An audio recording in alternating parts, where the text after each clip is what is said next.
자, 음, 어우, 커피 푸짐하게 드셨네. 네, 사랑 많아서. 어, 그러니까 이거를 준비하면서 여러 가지를 생각해 봤어요. 그냥 그 실용적으로 시 쓰는 방법을 스킬을 알려줄까 이러다가 그렇게 되면 되게 가볍겠다는 생각이 들어요.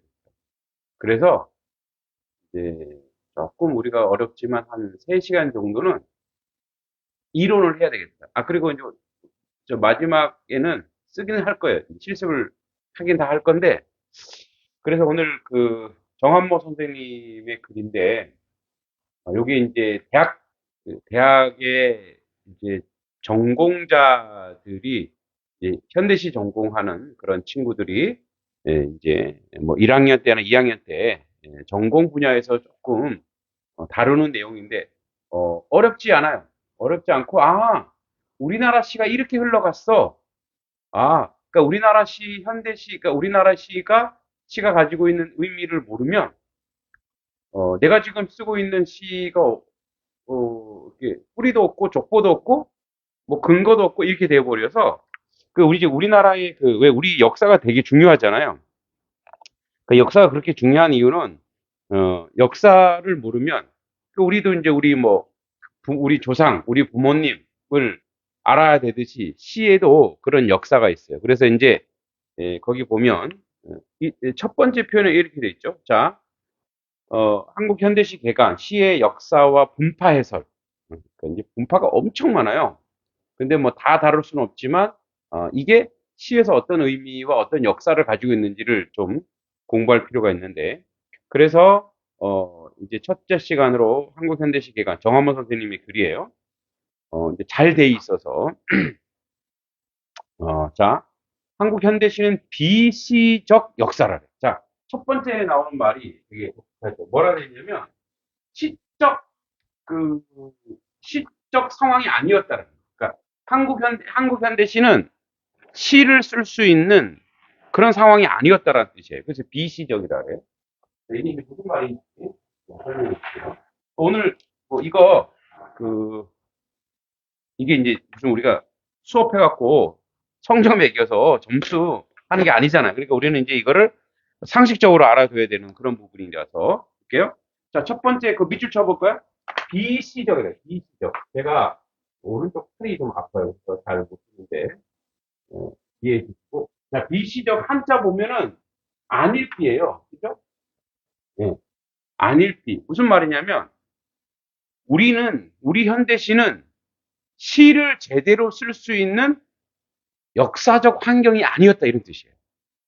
그러니까, 그러니까 순수시, 그러니까 이 시라고 하는 것은 시 자체의 순수시, 어, 그러니까 시 그 자체, 시가 가지고 있는 어, 시가 가지고 있는 그 자체, 시가 뭐라 해서 지난번에 한번 얘기했죠. 시가 바로 언어의 집이라 그랬죠. 말의 집이라 그랬죠. 그러니까 시가 가지고 있는 그 정체성으로서가 아니라 왜 우리 그런 말 하죠. 우리 아들이 라면을 먹을 때 우리는 막 이것저것 막 넣어서 먹잖아요. 더 맛있게 먹는다고. 그러면 라면에 순수한 맛이 없다 이거예요. 그러니까 똑같아요.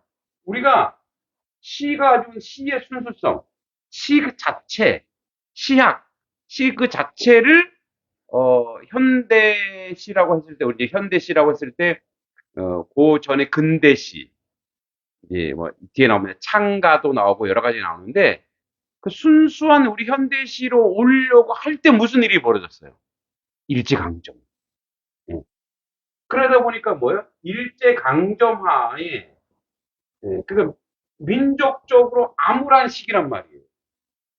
그러니까 시가 다 어떻게 되냐면 다 애국시가 돼요. 저항시가 돼요. 민족시가 돼요. 밖에 누가 오셨는데? 차가? 잠깐 보시고. 자, 그러니까 차 들어왔다고. 자, 그러한 그 시가 됐다라는. 그래서 비시적 역사적 상황 속에서 현대시가 출발했다 이거예요. 그죠? 따라서 한국의 현대시는 그 발생의 시초부터 압제자 누구겠어요? 일제, 그죠? 압제자에 대한 반항. 그래서 저항. 그래서 우리 현대시의 출발이 어떻게 시작되느냐? 현대시 출발 이렇게 돼. 저항. 우리 학교 다닐 때 배우는 게 뭐였어? 대부분 배운 게 저항시죠.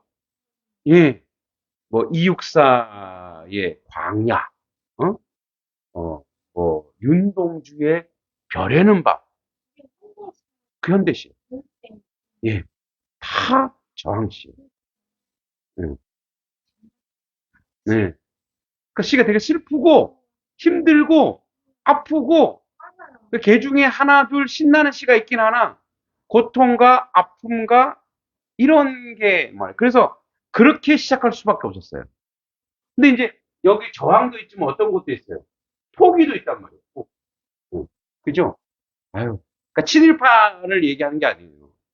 그 친일파 씨는 뭐 우리가 잘 알고 있는 음, 뭐 노천명 이런 사람들 다 친일파. 노천명 우리 사슴 알잖아. 모가지가 길어 슬픈 짐승이여 이런 거. 다. 그러니까 이제 시가 아까 얘기한 순수하게 시작될 수 없었다는 거죠. 그래서 19세기 말엽에 독립신문이나 기타 신문에 나타난 대부분의 시에는 애국시가 많았으며 20세기 초엽에 등장하는 새로운 형식의 내용의 작품들 전부 다 뭐예요? 애국적 경향이 강해요. 왜냐하면 그렇게 안 하면 시가 욕먹거든. 지금 나라가 어떤데, 무슨 자연을 노래하고, 그래서 뭐라 그래요, 이상하가. 빼앗긴들에도 봄은 오는가? 원래 봄을 노래해야 되죠. 근데 어떻게 그래서 뭐예요, 어, 출래불사춘이 뭐냐? 봄은 왔는데, 응? 봄은 왔어요. 불사춘. 나에게는 봄이 이루어지지 않았다는 얘기죠. 어.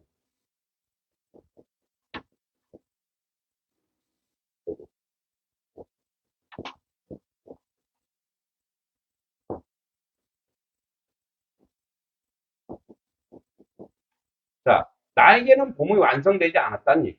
봄은 왔지만 나에게 봄이 완성되지 않았다. 이게 빼앗긴 데라도 봄은 오는가 이거예요.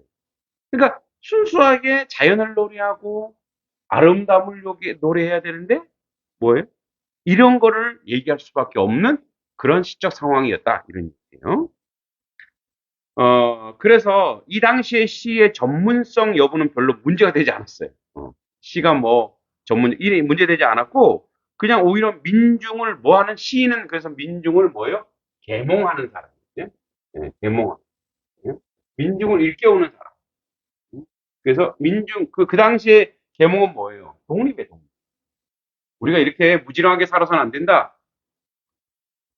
누가 단위로 왔다는 거죠? 이장님? 다른 차 바꾸셨나? 다른 분 차. 자, 그런 배경이 있어요. 그러니까 이제 우리가 현대시 할 때, 왜 우리가 학교 다닐 때 그런 시를 배웠는지 이해가 됐죠. 예, 그죠? 이해가 됐죠. 자, 그래서 개인적 정감이나 사랑을 노래하는 것은 허용되지 않았다. 허용되지 않았죠. 어떻게 그런 시를 쓸 수 있어 이렇게 되죠. 시적인 영감이나 지고의 예술성만으로서는 시대적 위기를 직면해서 느끼는 절망이나 좌절을 충분히 표현하기에 부족한 것이었다 해도 좋을 것이다.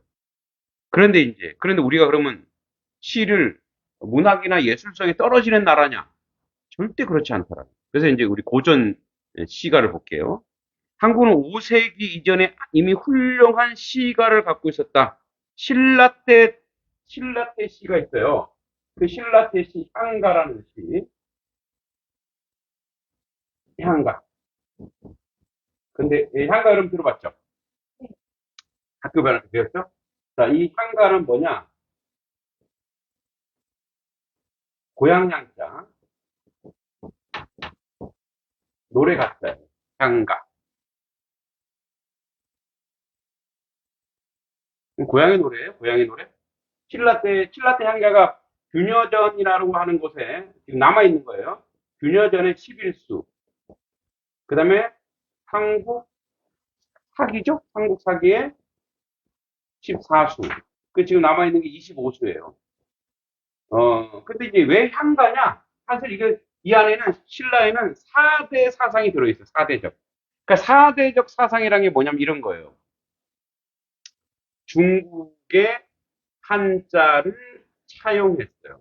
그래서 그때 중국의 한자를 차용했다 그래서 이 향가를 쓰여진 노래가 뭐냐면 향찰이라고 하는 글찰.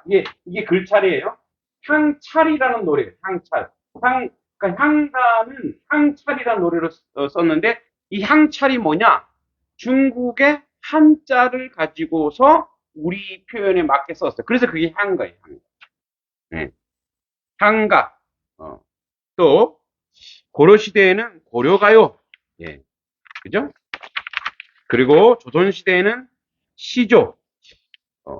그 다음에, 우리 정철이라고 하는 사람이 쓴 가사. 그래서 뭐 쭉 보면은, 이제 여러분 이거 구체적으로 알 필요 없으니 향가. 그 다음에 고려가요. 고려가요를 또 고려소교라 그래요. 소교. 고려소교. 여러분 그거 알죠? 청산별구. 얄리얄리 얄라숑. 얄라리 얄라스. 이게 바로 고려소교예요. 소교. 소교. 그러니까 민중의 노래가 많았다는 거. 그래 고려시대는 굉장히 민중적이었어요. 그리고 물론 이제 경기체가랑 귀족 것도 있었지만 그게 이제 조선시대 가서 뭐가 돼요? 짧은 노래, 단가로서 짧은 노래로서는 시조가 되고 시조는 원래 고려 말에 시작되는데 원래 시절 가조의 약자예요. 시절마다 아름다운 노래를 부르자. 그래서 시절가. 그래서 시조예요. 그래서 시조예요. 시절 가조가 시조예요.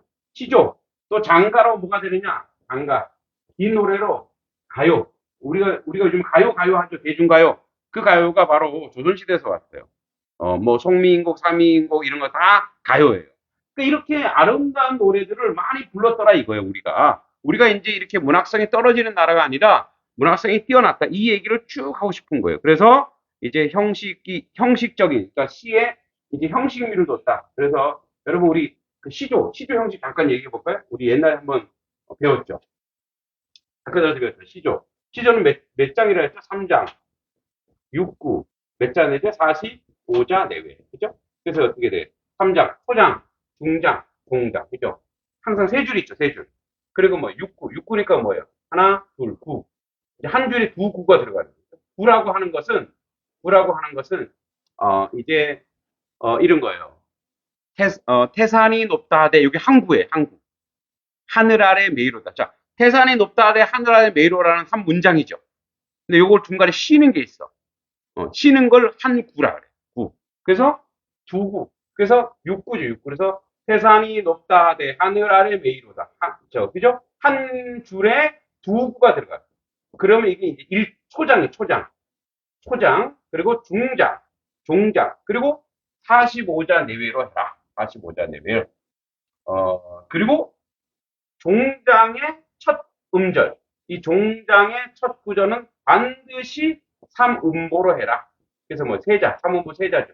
그러니까 이런 뭐, 별 필요 없어요. 이런 형식미를 가지고 있었다.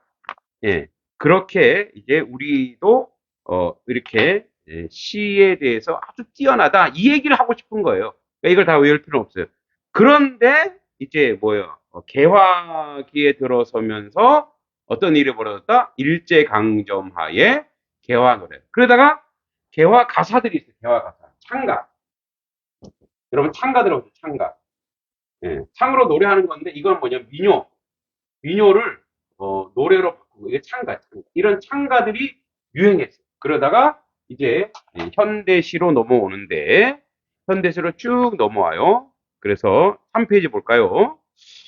자, 현대시는 이제 지금 제가 쭉 설명한 그 얘기. 현대시는 이상의 여러 형식에서 벗어나기 위해 많은 노력을 하였으나 지금까지 이제 고전의 시가의 이 형식을 버려는 많이 노력을 했으나 그죠? 이 시대는 아까 얘기했죠. 저항이 주된 목적이었기 때문에 이상주의, 그래서 뭐 아이디얼리즘, 이상주의의 어떤 그런 성격을 지니게 됐어요. 왜? 그러니까 일제시대 이상적인 건 뭐예요? 독립하는 거예요. 그런 성격으로 시가 흘러가더라 이런 얘기예요. 그러니까 처음에도 얘기했지만 시 자체를 보기보다는 시대 상황에 따라서 시가 그렇게 변형됐다라는 거예요. 그죠? 그래서 이런 문제를 가지고 이걸 이제 문제라 생각한 거예요. 문제의식이라고 생각한 거니까. 그 당시는 문제가 아니죠. 왜? 그 당시는 일제에 벗어나는 게 목적이니까 그 당시는 그게 정답일 수 있지만 이제 지금에 있어서는 우리가 자유 대한민국이기 때문에 이런 시 형태보다 그래서 지금 이제 여러분 이러한 내용이 시가 가지고 있는 시적인 이러한 그 뭐랄까요? 어, 방향. 시가 문학이라고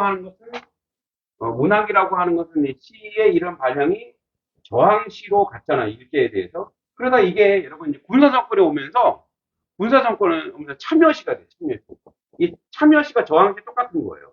그러니까 어떤 시들이 많이 나오냐, 소설이나 시나 어떤 시가 많이 나오냐. 일제 때는 일제에 정했지만 군사정권 때는 뭐 또 어떻게 해요? 자유민주주의. 예. 그래서 뭐예요? 현실 참여. 현실의 문제를 얘기하고 그럼 이런 식으로 좀 시가 자꾸만 목적적 시로 계몽시로 이런 것으로 계속 흘러가더라 이거예요. 자, 그래서 이제 그 분파들을 좀 보면 자, 3페이지 두 번째 문단에 시대적, 사회적 요청을 반영한 이상주의적 지향에서 사상과 교훈과 감정을 표현했으며 거기에서 시적 사유의 어떤 밀도나 개성을 찾아볼 수 없어. 그죠? 시가 다 글로 흘러가니까 개성이 없는 거예요. 한마디로 시 자체로서라기보다는 정치적, 사회적 의도가 더 선명하게 선행되었던 것이다. 이러한 교훈시로 1인자란 바로 최남선. 예, 최남선. 여러분, 최남선이 뭘 썼어요? 최남선이 기미독립선언. 5등은 아예자 조선의 독립국인과 조선의 자주의민을 선포하노라. 뭐 이런 것. 근데 이 사람 나중에 친일파돼요. 왜냐면 나중에 친일파돼요. 그러니까 이런 사람들, 이런 이제 계몽을 해서 이런 사람들이 많죠. 그러다가 이제 우리 시가 19세기 유럽 시에 눈뜨기 위해서 1910년 후반대에 기다려야 됐다. 그 1918년에 태서문예신보에 김억의 상징주의 작품이 번역되기 시작했다. 여러분, 김억이라는 시 많이 들어봤죠? 김억이라는. 김억의 제자가 더 유명해요. 김억의 제자가 누굴까요? 굉장히 유명한 시인이에요. 윤동주는 스승님이 별로 없어요. 윤동주 스승님은 예수님밖에 없어요. 자, 김억의 제자가 바로 김소월이에요. 김억은 시의 순수성을 찾아, 예술성을 찾아 우리 전통적 정서를 가지고 현대시로 승화시키려고 되게 노력했지만 김억은 그렇게 성공하지 못해요. 그런데 김소월이 성공하죠. 그죠? 나보기가 역겨워 가실 때는 이러면서 우리의 한의 정서, 응? 민족의 우리의 정서는 두 가지죠. 한과 신명인데 한의 정서를 아주 적절히 표현한 사람. 그래서 이제 상징주의 시가 나옵니다. 자, 그래서 문예동의 창조에 관련되어 주요한의 불놀이, 예. 또 폐허, 장미촌, 백조, 영대 이런 문예지가 막 나와요. 뭐 폐허, 장미촌 아니 뭐 뭐죠? 이런 것도 보면 벌써 이건 약간 좀 뭐랄까 민족적인 그런 냄새가 흐르죠. 근데 이제 여러분 프랑스의 이미지즘 또는 주지주의, 다다이즘 뭐 어렵고 보이지만 그런 뭐랄까요 시가 음, 의식 흐름 기법, 시가 의식 흐름 기법. 그러니까 시가 뭔가 의미를 주거나 교훈을 주는 게 아니라 시 자체로서 인간 자체로서의 의식에 심리에 이런 것들을 표현한 그런 그런 이제 시들이 들어오기 시작해요. 그러니까 시가 딱 두 종류예요. 하나는 저항, 하나는 이제 외국에 들어오는 그러한 뭐랄까요? 그 당시에 1910년대 이 유럽도 무슨 일이 벌어져요? 1차 세계대전 이런 게 있잖아요. 그러니까 거기서도 전쟁의 아픔과 고통 속에 그걸 치유하고 회복하기보다는 그러한 뭐랄까요? 순수시를 이제 지향하게 됐죠. 자, 그래서 그 유명한 주연의 불놀이는 분명히 종래 지나치게 굳은 형식을 탈피합니다. 그죠? 그리고 이제 자유시를 창조하려고 하는 그런 의지를 보여준다. 이런 얘기죠. 자, 그래서 4페이지 이렇게 해서 1920년대 시는 1910년의 최남선의 등의 신시, 새로운 시에 대한 거부와 반동에서 탄생했다. 따라서 20년대의 시들이 주로 교훈시에 반발하는 뭐죠? 이제 교훈, 계몽, 교훈, 참여, 뭐 이런 계몽, 교훈, 참여에 대해서 뭐가 나와 이제 순수시로 이제 여러분 그런 순수시로 가장 그래도 유명하다고 보는 사람이 김영랑. 김영랑의 시 여러분 돌담에 비친 햇빛같이. 예. 그래서 북한에는 소홀이 있다면, 남에는 영랑이 있다. 영랑. 예. 그래서 김영랑 하면은 거기에 어떤 의미를 두는 게 아니라, 여러분 이렇게 생각해보세요. 돌담에 이렇게 햇빛이 딱 비치는 모습을 자연을 그대로 표현하면서 그 아름다움을 쫙 얘기하고 있죠. 그죠? 제가 한창 강의할 때는 웬만한 시 다 외웠는데, 이제는 머리가 쇠퇴돼서 제 머릿속에 들어있는 시만 해도 수백 편이 되는데 이제는 다 외우지도 못하고 그런 시들이 있어요. 그런 시. 그러니까 이제 순수시를 지향하게 되는 거죠. 그죠? 그렇다고 뭐 일제 치하의 이 시를 뭐 탁 이겨내거나 탁 벗어나거나 이렇지는 않았어요. 자, 이제 넘겨서 5페이지 볼게요. 음, 사실 뭐 한영원의 님의 침묵도 어떻게 보면 저항시라고 볼 수 있지만 그 자체는 뭐예요? 그 자체는 여성의 섬세하고 순수하고 아름다움 그런 이야기를 쭉 했다라는 거죠. 그래서 이제 5페이지 이제 두 번째 줄에 보면 우리는 이미 시의 영역의 일제 압제에 대한 지나친 거부를 도입한 결점을 지니고 있었다. 그러나 이번에는 소위 프롤레타리아 문학에 등장해 다시 한번 시대의 고통을 겪었다. 뭐죠? 예, 이제 남북 이렇게 자유민주주의라든지 공산주의 이런 사상이 또 시에 막 들어가기 시작해요. 그래서 이제 그런 것을 벗어나려고 뭐 시문학파, 여러분 잘 아는 청록파, 여러분 청록파는 자기들이 청록파라고 해서 청록파가 아니고 여러분 청록파 학교 다닐 때 배웠죠. 누구죠? 조박박. 어, 조지은, 박두진, 박목월. 이 사람은 자연을 노래해서 청록파예요. 청록. 예. 뭐 이러한 자연, 순수한 시 이런 시들을 계속 찾아내는 그러한 모습들이 굉장히 많았다. 6페이지 나오네요. 6페이지 김영랑. 6페이지 마지막 대줄. 김영랑이 남자예요. 여자 아닙니다. 자, 김영랑은 개성적 정서를 한국적 운율로 재구성하는 데 주력했고, 정지용 알죠, 여러분? 넓은 벌 동쪽 끝으로. 정지용은 현대적 감성으로 한국적이며 동양적인 멋과 정감의 세계를 자유롭게 왕래하면서 한국의 언어들이 시에서 미처 가져보지 못한 새로운 매력을 창조했다. 그다음에 이제 모더니즘 시들은 이제 기계 문명 도시 생활 이런 걸 비판하는 모더니즘 시들이 이제 많이 나옵니다. 그다음에 7페이지 중간에 1930년대 말년 모더니즘에 대한 반동으로 이제 또다시 서정주의시, 서정주의시인데 정서를 얘기하는 시, 뭐 유치한 서정주 이런 시들, 그죠? 또 뒤에 나오죠. 생명파, 청록파 이런 그러니까 이런 시들이 쭉 나옵니다. 계속 그런 시들로 연결됐죠. 자, 이제 요 시 이론은 이제 요 개관은 역사적으로 좀 정리하는데, 자, 그래서 우리가 다시 한번 정리해 볼게요. 이런 거예요. 우리의 시는, 우리의 시는, 그러니까 순수시를 찾아서, 그러니까 비시적인 거에서 시적 그 시적 환경, 어떤 시죠? 순수시를 찾으려고 하는 그러한 의미에서 굉장한 그 노력을 했다 이거예요. 그래서 자꾸 우리도 시에서 어떤 걸 찾으려고 하면 자꾸 시에서 뭔가 교훈을 하고 싶어 해요. 그 영향에, 그 공부에. 그죠? 여러분, 우리도 이제 학교 다닐 때,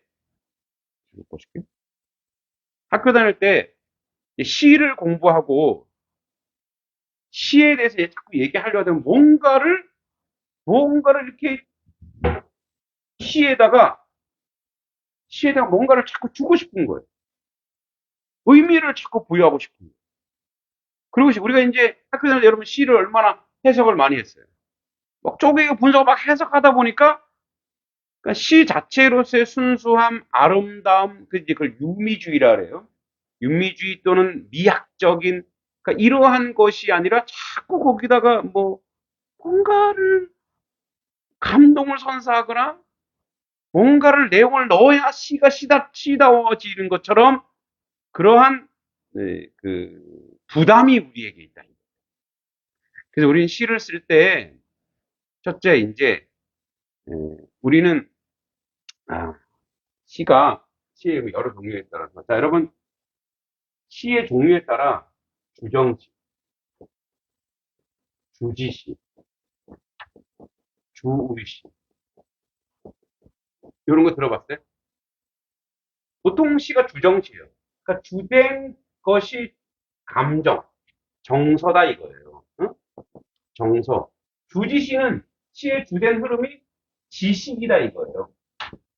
지식.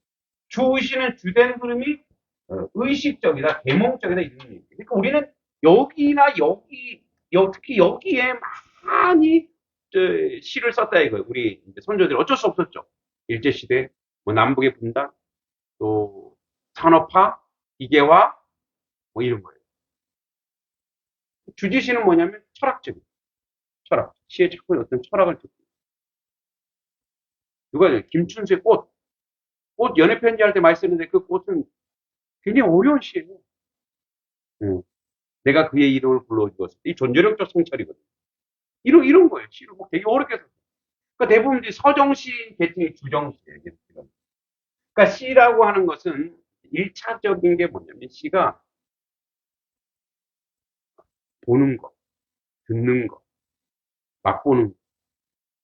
그러니까 오감에서 그거를 글로 표현해서 그것을 공감하게 하는 거예요. 공감하게. 그러니까 여기다 뭔가를 막 집어넣으려 하지 않아요. 그죠? 자, 지금 우리 눈이 내렸네요? 눈. 그러니까 저도 그렇게 배워서 자꾸만 이런 거 하다 보면 끝에 뭔가를 주려고 한다. 뭔가를 교훈을 자꾸 주려고 해요. 제가 어제 쓴 시도 그래요. 보니까 어제 제 길을 가면서 눈을 쓰면서 눈을 본 눈을 보니까 너무 아름답더라 이거예요. 응? 예, 아름다운데 그 아름다운 걸 끝내야 되는데 이제 거기서 또 뭔가를 집어넣는 거예요. 내가 세상을 이렇게 아름답게 볼 수 있는 눈을 가졌는데 나는 못 가졌고 뭐 이런 식으로 그런 시도 필요하지만 음, 네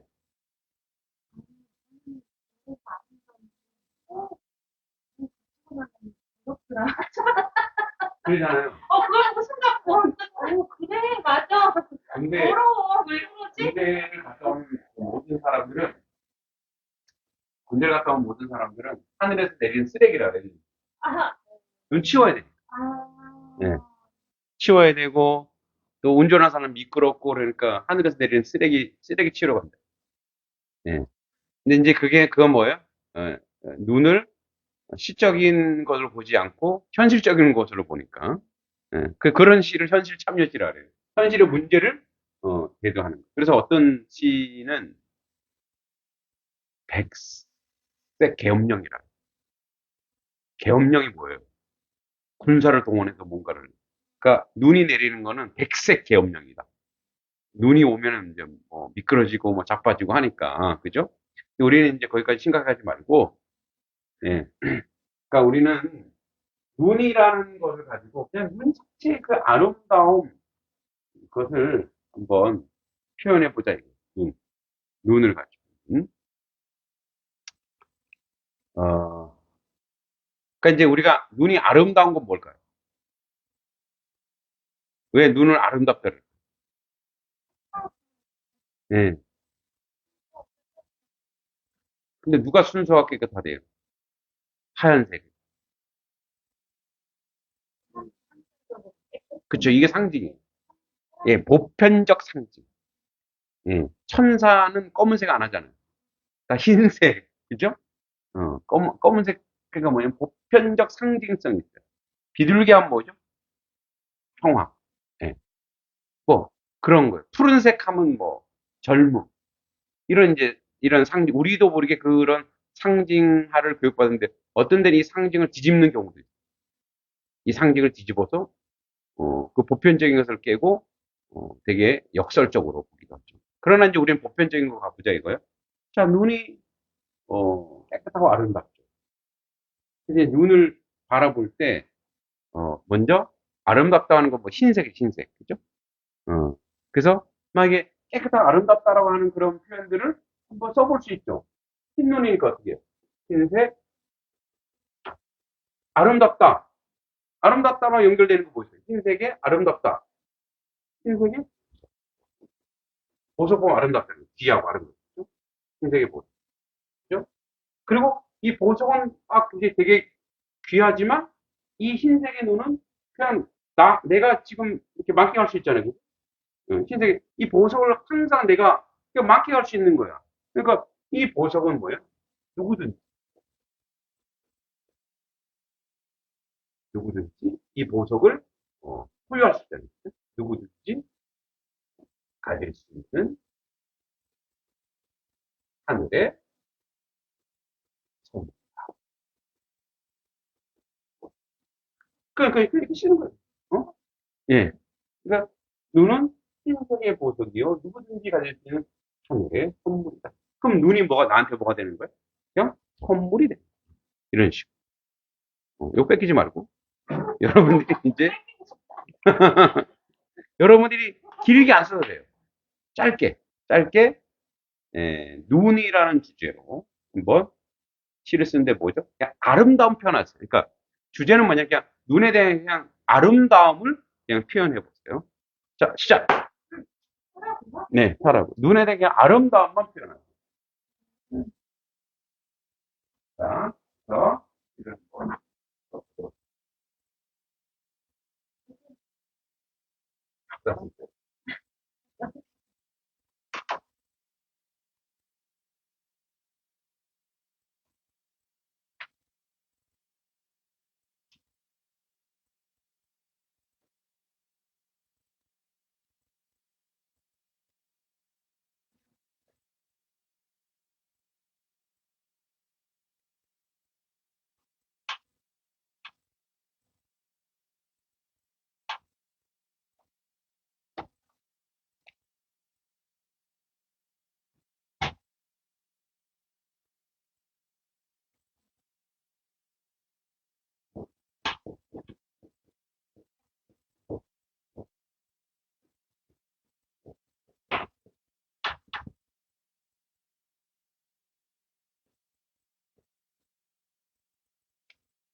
됐어요?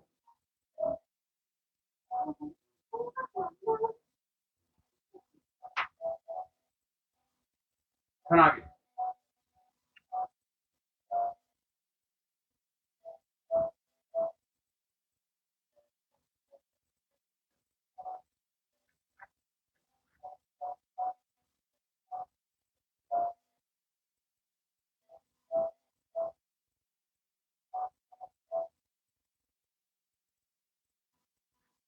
해볼게요.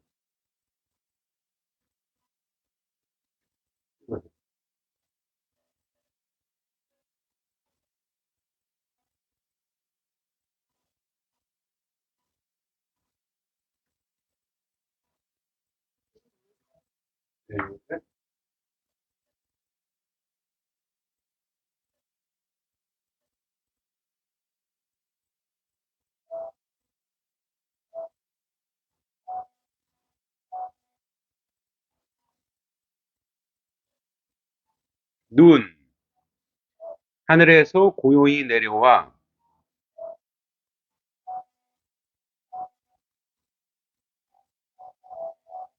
메마른 가지가지에 눈꽃을 피우는구나. 햇살을 받아 반짝이는 흰백의 눈꽃이 곱기도 고와라. 네, 뭐 있는 그대로 표현했죠. 근데 이제 여기에 되게 아이디어는 좋아요. 하늘에서 고요히 내려와. 원래 이제 겨울은 다 메마르잖아요. 근데 거기에 생명을 주었죠. 하늘에서 고요히 내려와 메마른 가지가지에 예, 살을 찌웠죠. 메마른 가지에 생명을 불어넣고 햇살을 받으니 열매처럼 곱구나. 뭐 이런 식으로. 그렇게 가면은 더 시가 아름답게 표현되죠. 좋습니다.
됐어요? 네, 괜찮아요. 시는 줄이 중요한 게 아니니까. 네.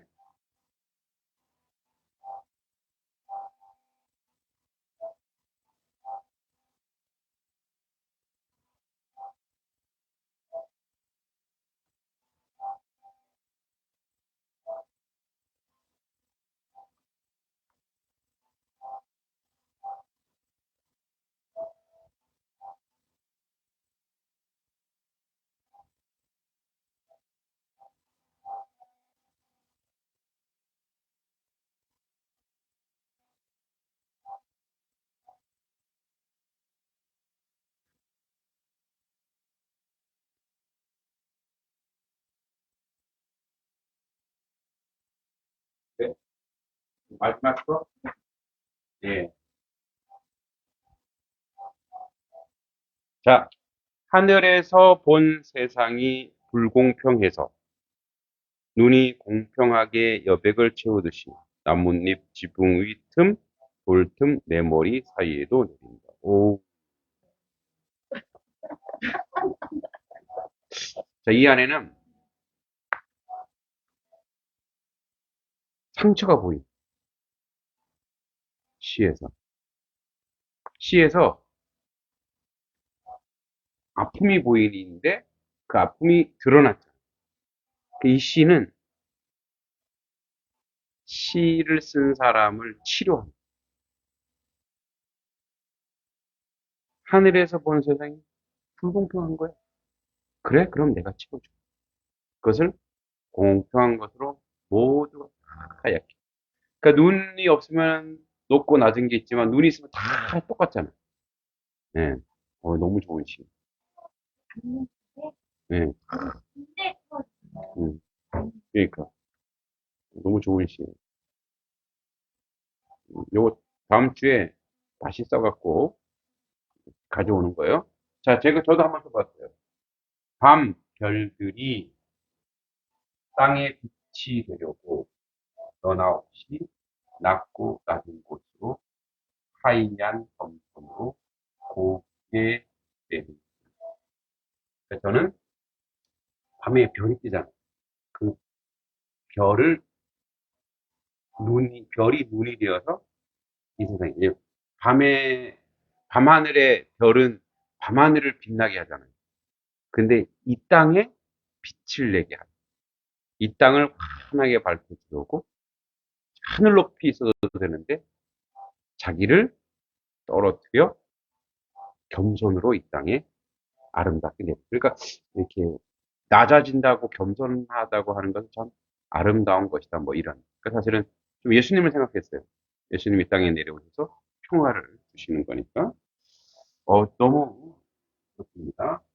그래서 다음 시간에 와서 다시부터 시작하고 그리고 오늘 다 모을 거예요. 시는 다 모아서 이제 시집을 만들 거니까. 그러니까 우리가 이제 몇 번 할지 모르지만 7번씩 하면 7편, 한 사람은 7편 시죠. 그러면 이제 우리 4사람이면 다음 숙제 이제 유집사는 숙제 시 써갖고 오는 거야. 눈이라는 시로. 예, 숙제가 이제 28편, 30편 되잖아요. 그래서 시집을 만들면 되겠다. 숙제로 꼭 써가지고 오시면, 예, 그렇게 시집은 됩니다. 네, 좋습니다. 오늘, 다음 시간에 좀 할 거지만, 우리 씨가 이런 아픔이 있었구나. 그리고 그런 아픔을 극복하려고 대단히 노력을 했구나. 그리고 그러다 보니까 이제 시 생각하면 우리 자꾸 뭔가 시가 교훈, 의미, 뭐 이런 것들로 가는데, 시 자체, 시의 순수성. 아까 주지시, 주의시, 뭐 주정시 했는데 그런 시의 종류가 있지만 그래도 시 자체는 이렇게 시가 언어의 집이라 했잖아요. 그런 아름다움을 표현하는 것이 시의 가장 큰 의미다. 그렇게 배웠습니다. 자, 오늘도 첫 시간 수고하셨습니다. 자, 이제 요거 시 써갖고 오셔서 자료는 이제 남길 거예요.